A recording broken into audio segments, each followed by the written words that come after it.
Howdy folks, it's Captain Dan here. How are we all doing? Welcome to Story Time with Captain Dan. I'm sharing stories new and old with lots of folks here. And today's story, I've never seen this story before, but it's quite an old story. It must have been around when I was a little boy, but I certainly didn't see it. And I'm wearing this special jumper because it's the same colour as the special character in this story. And the story is Georgie's My Dragon.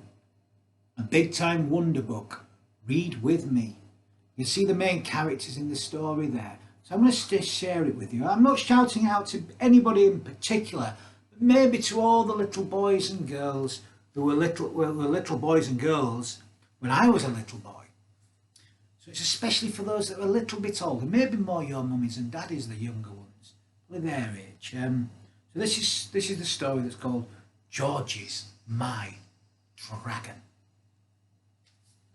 by Nancy Mattimore. Lovely picture.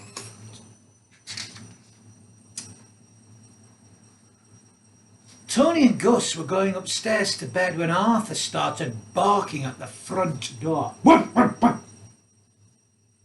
Arthur was Tony's dog. Gus was Tony's little brother. Gus wanted a dog too, but Mummy and Daddy had said, no, not two dogs. It's quite tricky having two dogs. We have Poppy and little Charlie. You might be able to hear Charlie barking now.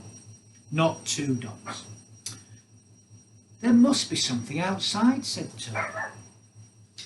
There was. It was a dragon. Just a small dragon.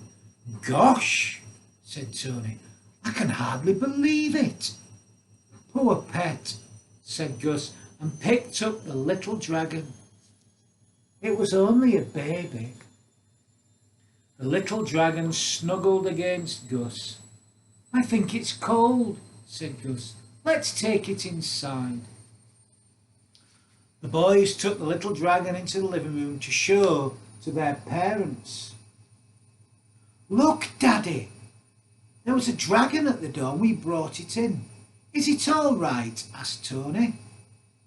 All right, boys, off to bed, said Daddy. But he didn't look, and he didn't really listen.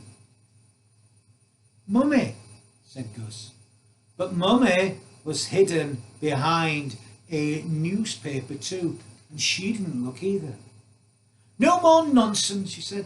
Upstairs at once. Gus carried the little dragon upstairs. He sat between the taps while the boys brushed their teeth. It's important to brush your teeth, you know. What are we going to do with him? Asked Tony. Keep him, said Gus. You've got a dog. So why can't I have a dragon? That did seem fair to Tony. They took him to bed and the little dragon curled up beside Gus. What are we going to call him? Asked Tony. Georgie, said Gus. That's a silly name, said Tony. Not for a dragon, said Gus. And Tony was just too sleepy.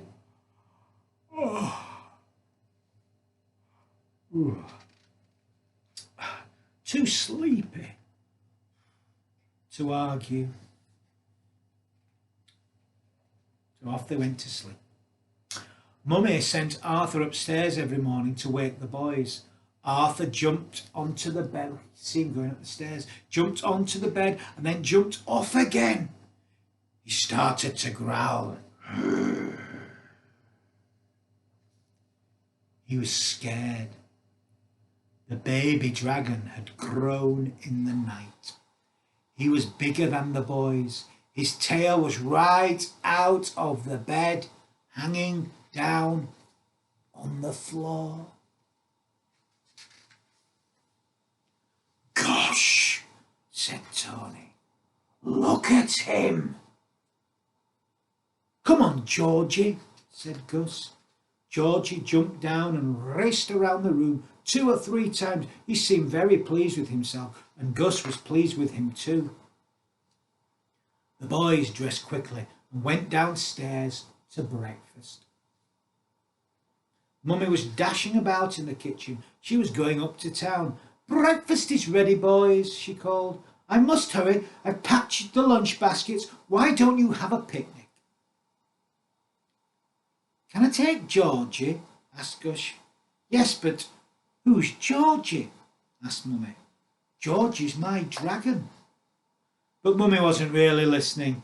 "Goodbye, boys," she said. "Be good until I get back." "Oh, well," said Tony. "I suppose it's all right." "Poor Georgie's hungry," said Gus. "I'll give him some of my cornflakes." Mummy had left cornflakes and boiled eggs and toast. Gus gave Georgie most of his cornflakes. Georgie ate up all the cornflakes and the milk. Then he licked Gus on the cheek to say thank you. It was a rather milky lick. You think it's a bit funny when a dog licks you? Just imagine a dragon licking your cheek. They've got big tongues, you know. Gus began to worry about taking Georgie out into the street. Suppose the police should see him. Perhaps I should have a license for him. "I've never heard of a dragon license," said Tony. "Only a dog license.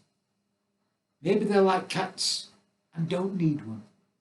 You can tell how long ago it was. You don't need a dog license anymore. Maybe you should. This made Gus feel better. So they set off happily for a picnic in the woods. It was a long walk, and they all felt a bit hungry when they got to the woods. So they thought they would eat their lunch first, and then they'd have some games. "I'm not sure what's the right food for dragons," said Gus. But Georgie seemed to be quite happy with milk and sucked it noisily through the straw. Games were much more fun with Georgie. He even gave Gus a heave up on some of the trees that were just too high for him to climb.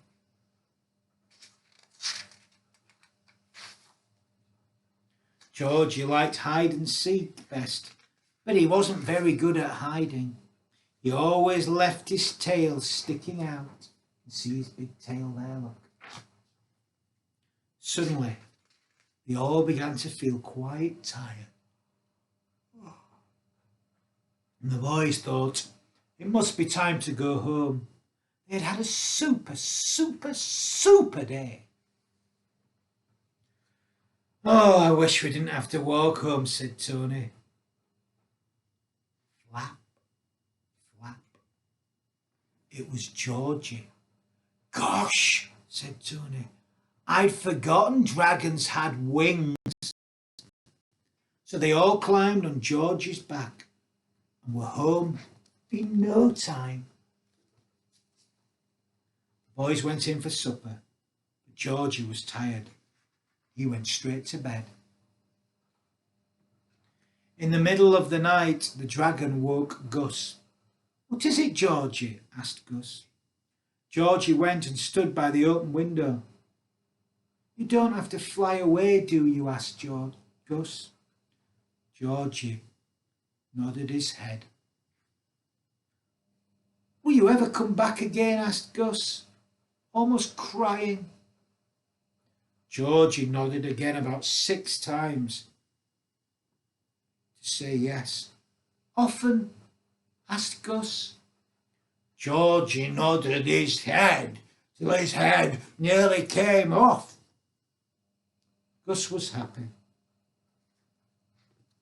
"That's all right, Georgie," he said. That's Georgie. Georgie's my dragon. And that's enough from Captain Dan for today. So I'd like to wish you all a good night's sleep. And I'll leave you with my little greeting, my little blessing, if you like. Good night, good night. Oh, sweet repose. Don't lie on your belly, 'cause you might squash No. No.